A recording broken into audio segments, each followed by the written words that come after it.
Hey folks, here we are, continue our notes for the chain rule. So, example 2, find all x values on the graph of f of x equals blah, blah, blah, for which f prime of x equals 0. So, let's kind of work in reverse here. They usually say something else when they want us to think of f prime of x equals 0. What is this the same as? First of all, what does f prime mean? F prime is the same as the derivative. F prime is the same as the slope. So if my slope equals 0, this is what we call a horizontal tangent line. So that's what they're asking us if this is where this is occurring. There's two ways we can say this, right? We could say find the horizontal tangent line, and then you have to infer this. Or they can give us this, and you have to infer that it means a horizontal tangent line. Or for which f prime of x does not exist. So that would mean usually something like an asymptote or a jump. Or a sharp turn. Find all x values of the graph blah for which this derivative equals 0. So what do we got to find first? Well, obviously we've got to find the derivative. So let's look at this and try to think about how to rewrite this so that we can apply our rules. So I'm going to do a rewrite. Notice I'm writing f of x again. I know you could just write equals or just write this again and start to clean it up, but this really reminds myself that this is still f. I haven't started to derive yet. All we're trying to do is a rewrite. Okay, so I've got a cube root around something. Well, I could turn a cube root into an exponent. So I've got the quantity of, so the quantity of x squared minus 1 squared, then to the quantity of, remember, cube root is the exponent 1/3. So what type of rule is this? This is a chain rule. How many layers? This is a 3-chain chain rule because my outside function is something to the 1/3. My next layer is something to the second. And then my next layer is x squared minus 1. So I have 3 chains, 3 layers that I've got to figure out. So let's go ahead and figure out those layers. So f prime of x would equal, my outside layer is something to the 1/3. So the derivative of something to the 1/3 is 1/3 something. Notice, reminder, I leave the something exactly the same as it was before. And then I need to do the rest of the derivative. Derivative of 1/3 something to the 1/3 is 1/3 something to the negative 2/3 times, because I said something, I know that I'm going to keep multiplying. Okay, so I've taken care of this piece. Now I'm down to this, something squared. So the derivative of something squared is 2 something to the first. I said something, so I need to keep deriving, times x squared minus 1 times something. Oh, sorry. X squared minus 1's derivative is just 2x. All right, let's try to clean this thing up. So keep in mind, we can take all the coefficients, we can put them all together, and then we can take anything with a negative exponent and flip it to the bottom. So this is still f prime of x. Notice I'm getting in the habit of writing f or f prime. We didn't really do a lot of that before, but we didn't need to because we were always talking about f. Okay, so I've got a top and a bottom here. So let's see, what would this look like? I know I have a top and a bottom. So what stuff would be on the top? There's a 1 on the top. This is going to flip to the bottom. Now maybe I can put those two together. Maybe I should. Let's see if later on if I need to or not. And then all this stuff's going to be on the top. So 2 times 2x is 4x times x squared minus 1. And then in the denominator, I've got a 3. And if I wanted to turn this back into a root and a power, I could. You know what I'm going to do? I actually am going to clean this up. I'm going to take these two. Remember, if you've got a power of a power.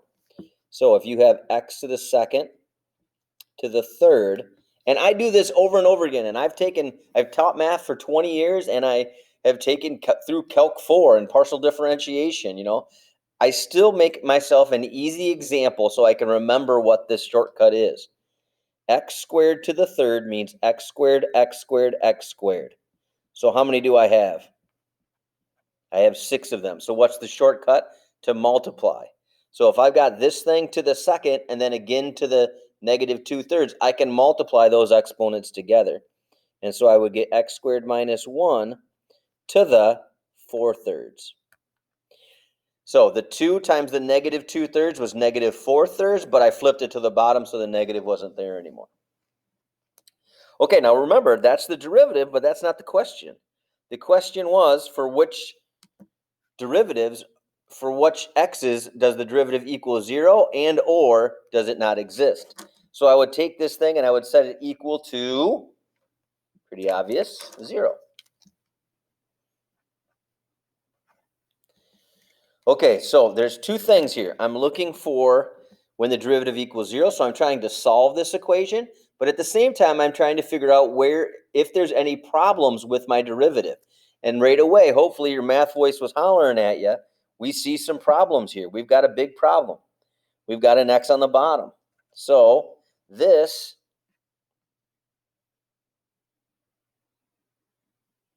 I guess the 3 doesn't matter. I'm just going to take this piece. This is a problem.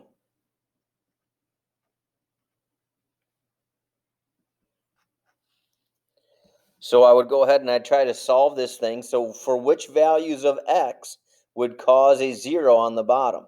Some of you can do this in your head by now, and if you can't do it in your head, that's fine. You would say that this stuff on the bottom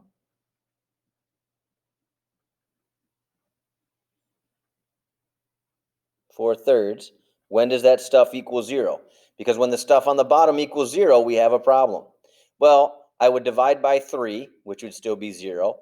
Then I would take it to the power of 3/4 to cancel out that, which would still be 0. So I basically just have this equation. I'd bump over the 1, then I'd square root, and I'd figure out that we have a problem when x equals plus or minus 1. So there's some bad news there. Now we also want to figure out where this function equals 0. Well, this is going to be equal to 0 when the top is equal to 0. So I'm going to set up another equation where 4x times the quantity x squared minus 1 equals 0. Another way to think about this, if I were to solve this, my first move, if I was to solve this fraction equal to 0, my first move would be to multiply across by 0. That means all this junk would be dead. So I don't need to worry about it anymore. Now, I do need to think about it because they asked me, where does the derivative not exist? If they just wanted to know where the derivative was equal to 0, none of this would matter.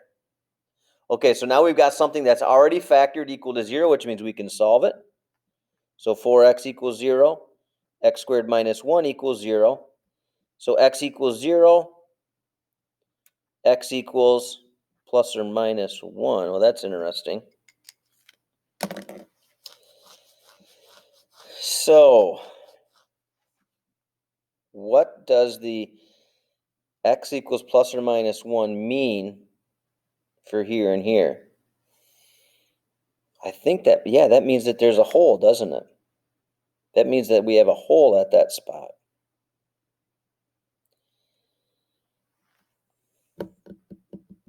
I'm curious. I want to see what this graph looks like.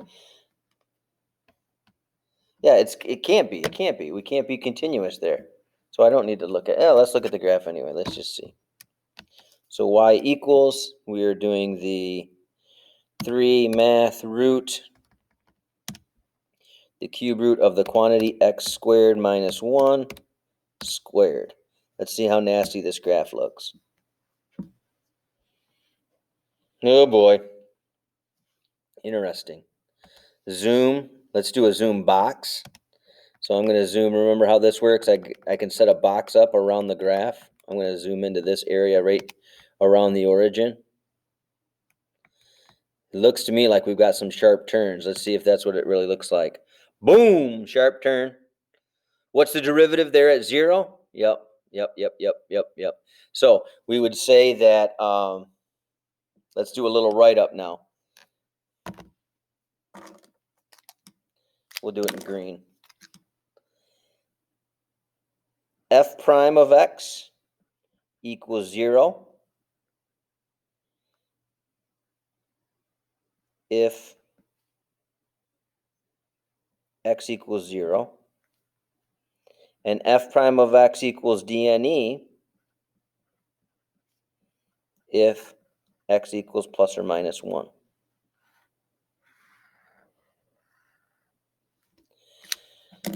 So if I trace, I'm just interested, if I trace to 1, I do get a value there. But if I try to graph the derivative of this, remember how we can do that. So I'm going to insert alpha derivative. We're deriving x. Oh, you jerk. I don't want to have to retype all that. Ugh. Let's do it, whatever. Cube root of x squared minus 1 squared as x. And then I want to delete all this junk.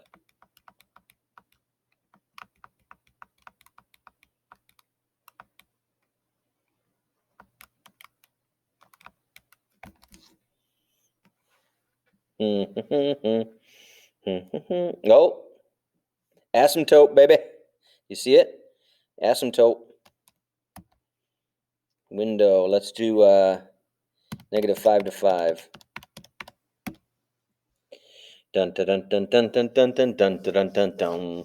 Bum bum bum bum bum bum bum bum bum bum bum. Asymptote. Bum bum bum bum bum bum bum bum bum bum bum. Asymptote. Bum bum bum bum bum bum bum bum. Yep. Cool. That's the graph of the derivative. So if I trace to negative 1, no value. Oh, it does say that there's a value. That's because your calculator does a poor job of doing the one-sided limits, one-sided derivatives, I mean. Oh, interesting. That's wrong. Your calculator is wrong, my friend. It's right there, but it's wrong on the other one. Anyway, okay. All right, example 3. If f of x equals blah, blah, blah, find the domain. All right, that's old school. That goes way back. How do we find the domain? Look for problems. Do we have any problems? Yes, we have a problem here. So if I want to figure out the domain, I got to figure out where my problems are. So that's at 1 minus 2x cubed. The quantity of 1 minus 2x cubed equals 0. When does that equal 0? So I would cube root both sides. 1 minus 2x equals 0. I'm going to minus the 1, divide by 2. I would get x. Sorry, we don't want this. This is how we do it, don't we? We say it can't be 0. That stuff can't be 0 on the bottom. So x cannot be 1/2. So we write up our domain as what you can use. So if our only problem is x equals 1/2, I would go from negative infinity to 1/2, union 1/2 to infinity.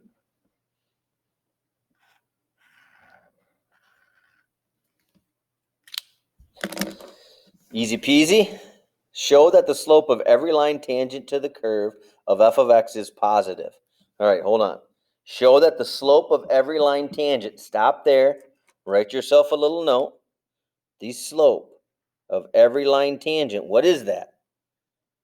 What gives us the slope of all the tangent lines, that's f prime of x, is positive. So this is going to be interesting. Let's try to figure out how that's true. All right, so let's look at our function. Overall, what type of rule is this? Well, you could do this as a quotient rule if you wanted to. This would be your u, this would be your v. Feel free to do it that way. I'm going to do a rewrite.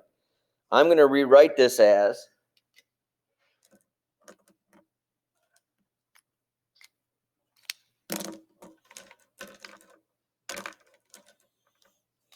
f of x equals,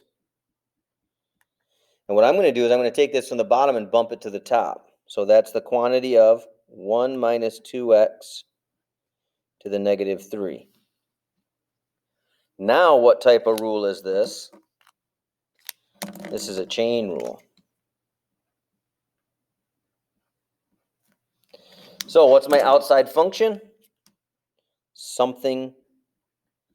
You do this. Pause. You derive that on your own. All right. My function, something to the negative 3. So the derivative of something to the negative 3 is negative 3 something to the negative 4. I said something, so I need to keep deriving. My something is 1 minus 2x. That's a difference rule. Derivative of 1 is 0. Derivative of negative 2x is negative 2. Clean this up. I'm going to have a positive 6 on the top. This is going to flip to the bottom. I get 1 minus 2x to the fourth. This is still f prime of x. All right, so now what we want to do is we want to show that the slope of every tangent line of the curve is positive. Okay, well, why does it make sense if that the slope will always be positive? Will this thing always be positive no matter what you put in for x? Think about it and see if you can think through it on your own before we talk about it together. The answer is yes. This thing will always be positive. So let's do a little write-up. Since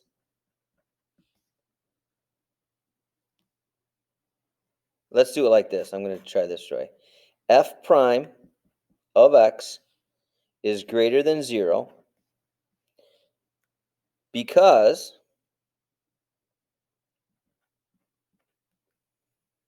six is greater than 0 and the quantity of 1 minus 2x over to the fourth is greater than 0. So since these two pieces are greater than 0, then our function has to be greater than 0 because what's a positive divided by a positive would still be positive.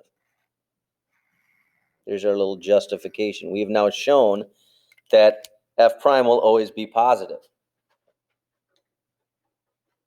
I think there was, yeah. So the second, what can you conclude about the behavior of the graph of f?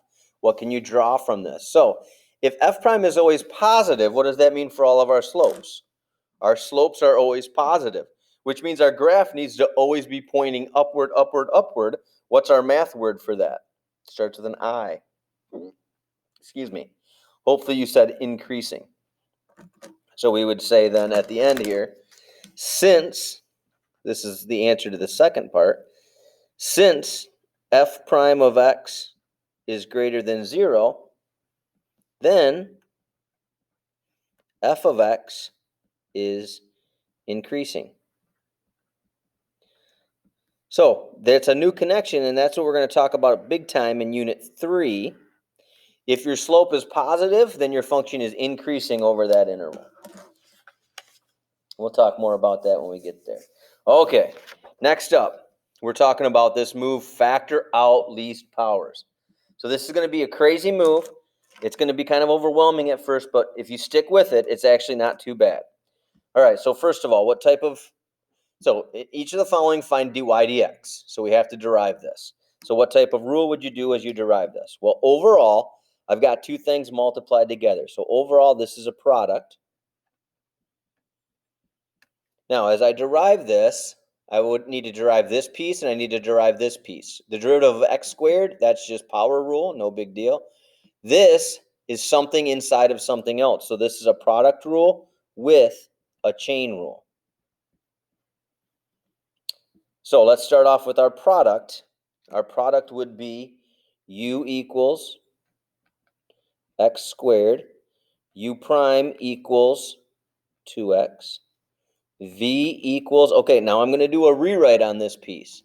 This is square root can be rewritten as 1 minus x squared to the 1/2. V prime then is the derivative of this. That's where the chain rule comes into play. So we would do 1/2. So what's the derivative of something to the 1/2? 1/2 something to the negative 1/2. I said something, so we need to keep deriving.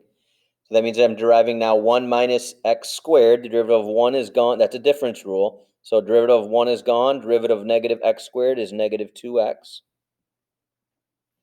And then we try to clean this up. This is a pretty easy cleanup. I'm just going to cross out the 2's. And then when I plug it back in into the product rule, I'll try to combine some like terms. So this is product rule, which means we've got a plus going. All right, so that would be 2x times 1 minus x squared to the 1/2 plus, but that plus is going to turn into a minus. Do you buy that? Because it's going to be plus, but then when I clean this up, I'm going to have this negative, and this x is going to get multiplied by this x squared, which would be a negative x cubed, times 1 minus x squared to the negative 1/2. Look, if you can't do that all in your head, go to the margins, get out a separate sheet of paper, do whatever you need to do to figure out how we got to this spot. You should see that we'll get there. And if you don't, ask me in class, we could talk about it together. All right, so now let's talk about this idea of factoring out least powers. So what I'm going to do is I'm going to give you an example here that we can refer back to. Factoring out least powers. And what you always want to do in advanced mathematics is to think about an easy example and how that works, and then just try to do the same thing with the tougher example. So for instance, if I had 6x to the fourth plus 9x to the third plus 3x to the second. And I said factor that. All right, so remember, we would look at the coefficients. What is the least common coefficient? So a 6, a 9, and a 3 are all divisible by 3. And then we would look at the number of x's, and we would take out the least number of x's, which would be x squared. So then we would take this 6 and we would divide it by 3, which would leave us with a 2. And then what do you do to the number of exponents? You subtract. So I subtract 2 of them. 9 divided by 3 is 3, and then I subtract. 3 divided by 3 is 1, and then I subtract, which would leave me with none. Lots of kids forget that. When you divide, it doesn't disappear. It becomes a 1. Okay, so remember what we did. We divided out the coefficient if we needed to, and then we subtracted the least power. X to the second was the least power. So let's try to do that down here. So out of these two, let's start off with the things that are free. What do these two things have in common? These two both have an x, so I'm going to take out an x. Then I'm going to look at what are the least powers. Which one of these two groups are the same? What power is least to the negative 1/2 is the least. So I'm also going to take out 1 minus x squared to the negative 1/2. Okay, now what does that leave behind? All right, so let's start with the 2x. We divided out the x, so that's going to leave behind a 2. And here's your first trickiness. All right, so I've got x minus 1 squared, 1 minus x squared to the 1/2. And what did we do to this 4? When we factored out a 2, I did 4 subtract 2 and got 2. I did 3 subtract 2 and got... You're going to do the same thing, except you're subtracting a negative. So what's 1/2 subtract negative 1/2 would actually be add. So 1/2 plus 1/2 would be 1 whole. And I'm going to put a little first in there. We don't have to do that, but I'm just trying to point out. So this was, what did we do up here? We subtracted. So you didn't have any problem taking x to the fourth and taking out 2 of them and having 2 left over. We're doing the same thing, same concept, but at a higher level. 1/2 minus negative 1/2. So 1/2 minus a negative is actually a positive. 1/2 plus 1/2 is 1. Okay, in the next group, what did we take out? Well, start with your x's. We took out an x, so that's going to leave behind an x squared. And then we took out a negative 1/2, so that means I'm going to subtract negative 1/2. Negative 1/2 subtract a negative 1/2 is 0. So we took out negative 1/2 of those, so there's not going to be any of them left over. Now what's so cool about this now is something that we can clean up. So I still have my x out front. I still have my 1 minus x squared to the negative 1/2 out in front. But now I can clean this up. So this now would become 2. This would be negative 2 minus another one would be negative 3, right? Well, I'll write it out for now. Negative 2x squared minus x squared. And what happens is something that looked crazy, where there's a bunch of fractions and things flipped and roots on the top and roots on the bottom, now will get cleaned up into something very nice and neat and organized. So I'm going to now take the x. Okay, what's going to be on the top? This is going to stay on the top. And this is going to stay on the top. So if I combine these, that'd be 2 minus 3x squared over, and then this is going to flip to the bottom. So I'm going to turn it back into its root, 1 minus x squared. Very nice, very neat answer. All right, let's try another one. Let's see how far you can get on your own. First of all, what type of rule is this? Come up with a plan. Hopefully you said that this is a product. Sorry, overall this is a, oh no, I'm going to do a rewrite. I was going to do a quotient. I'm looking at it like, oh no, a quotient rule. I'm going to avoid the quotient rule by doing a rewrite on this. So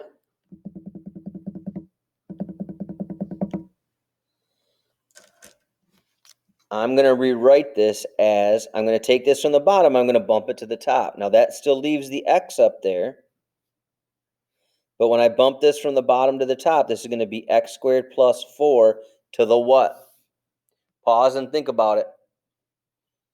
Okay, you guys have got to see this. This is considered a pretty basic move in AP Calculus. First of all, I bumped this from the bottom to the top, which means it's going to have a negative. It's a cube root, which means it's going to have a fractional exponent. Okay, so now I did a rewrite on this. What type of rule is this? This should be a product with, my bad, a product overall with a chain in between. What color? We'll use red. This is a product with chain rule.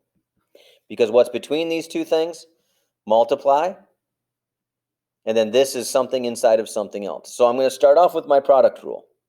U is equal to x. U prime is equal to 1. V is equal to this whole quantity, x squared plus 4 to the negative 1/3. V prime equals, okay, this is something, my outside layer is something to the negative 1/3, which derivative would be negative 1/3 something. Then I subtract 1, which would be negative 4/3.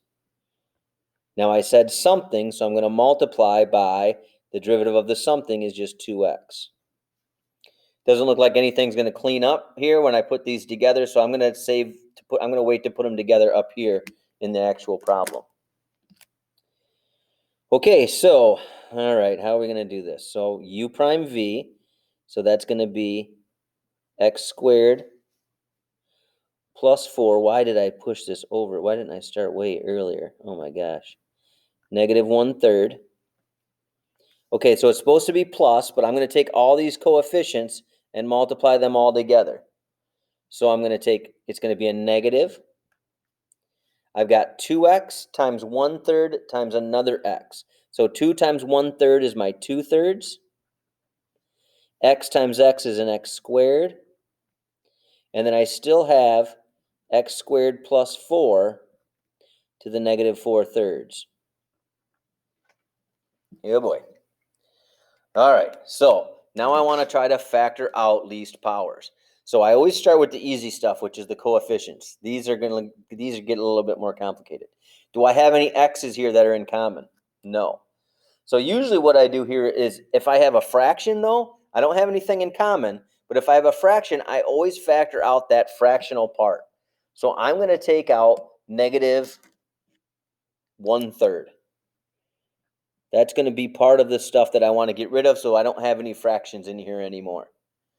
Now I look at these two. Which one is the least power? Which one of these exponents is smaller? This chunk is smaller.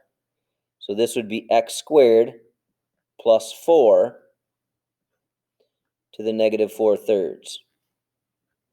Now I always like to write a bracket here, even if I don't need it, because it reminds me how I'm doing this factor out least power thing. Okay, so this is where it gets confusing. I didn't have a coefficient here, so no big deal, right? Well, remember, you took out a negative 1/3. So basically, in a sense, you kind of like times everything by 3 on the inside. So there has to be a 3 here.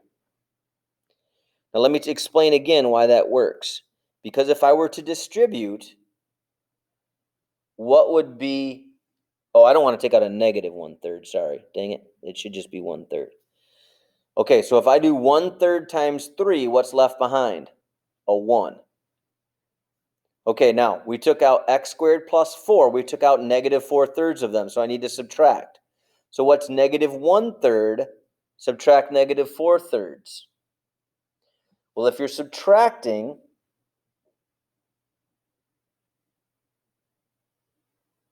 you're actually adding.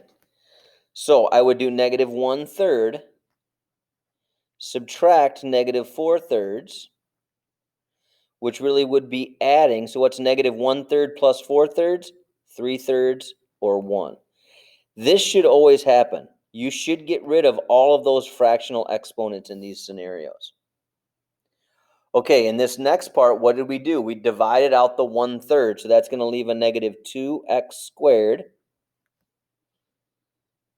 And we divided out negative 4/3 of those. There was negative 4/3 of those, so they're all gone. Now, what's nice about this is now instead of having two crappy messed up pieces, we only have one messed up term. So we can start to clean this up. So I would have 1/3 times x squared plus 4 to the negative 4/3. And now I don't need my brackets anymore because I can clean this up and distribute. Let's see. So this would be 3x squared. Take away 2x squared would be 1x squared. And then plus 12.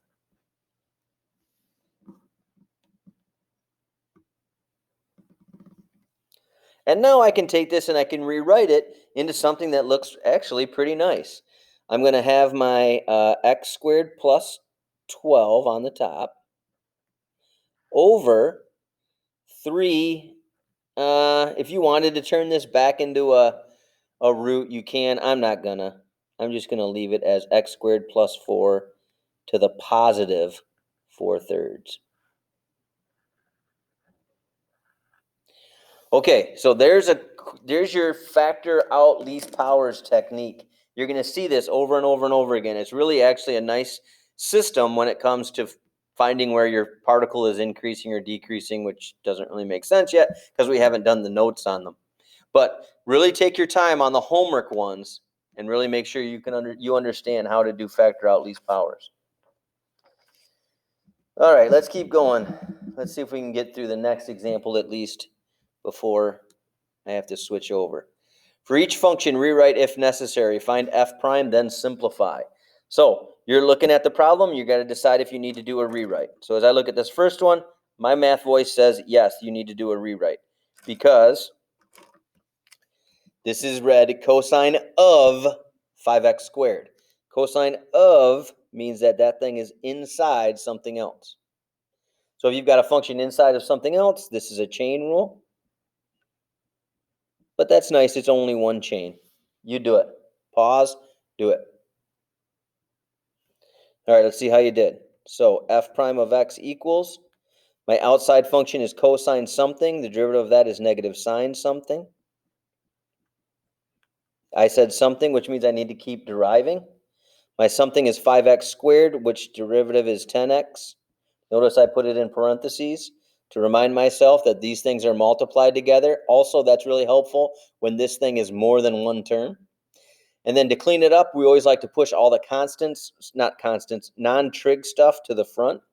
So this would be f prime of x equals negative 10x sine of 5x squared.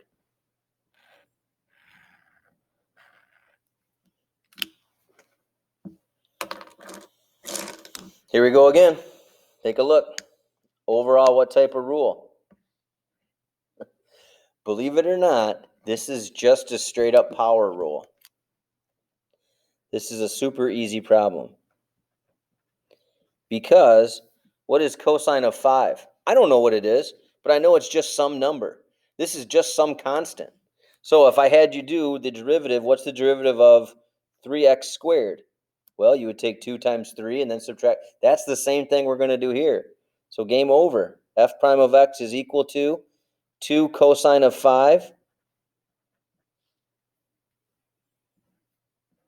times x. Don't get tripped up on them writing constants in a weird way. That's similar to this example. Oh, no, we didn't do that. Was in the homework that I'm thinking of. But there's one in the homework that is just all constants. If I change this x to a 3 and it's 3 squared. There's no variable in there. That's just some constant, so its derivative would be 0. All right, you try the next one on your own. Here, let's see how you did. So I'm looking at this. I'm saying, all right, cosine of. So right away I've got a chain. And my of is sine 5x squared, so that's another chain. So this is a chain with 2 layers. A chain with a chain. All right, so let's do our outside layer first. Why wouldn't I do a rewrite? I just thought about that. Let's clean this up. F of x equals, now you could do this with a chain and a chain. It's fine. I'm going to eliminate one of those chains because I'm going to clean this up first. What's 5x squared? So this becomes cosine of 5x times 5x is 25x squared. By doing a rewrite, I just eliminated one of my chains. All right, so now f prime of x would be cosine of something is negative sine of something. I said something, so I need to keep deriving. My something is 25x squared, which would be 50x. We like to push all the constants out front, so f prime of x would be equal to negative 50x sine of 25x squared.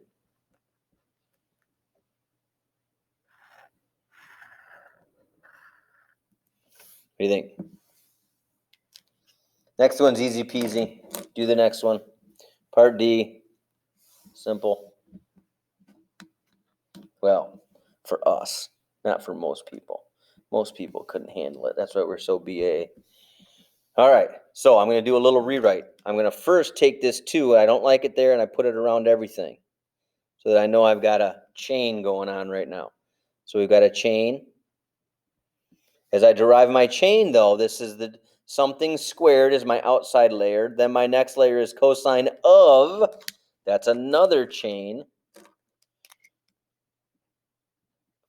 So this is a chain with a chain. This is a 2-layer chain, and unfortunately, we can't clean this one up because the squared is around the whole function, around the cosine and the 5x, where this one over here, the squared was only around the 5x. That's all right. F prime of x is equal to something squared is 2 something. I said something, so now I'm going to derive the something. Cosine of something is negative sine something. I said something, so my something is 5x. Derivative of 5x is 5. Now we always like to push all the non-trig stuff to the front and combine if possible. So that's a 2, a negative, and a 5, which would make a negative 10. And it doesn't matter if we put the cosine or the sine first. Cosine of 5x, sine of 5x.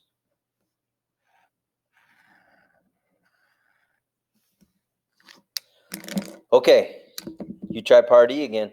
You guys are at a spot where you should be able to do most of these. I did a rewrite first. What I thought I could do a quotient rule with a chain, or I can take this from the bottom and bump it to the top, and I could eliminate having to do the quotient rule. So my rewrite of this would be cosine of 5x all to the negative 1/2.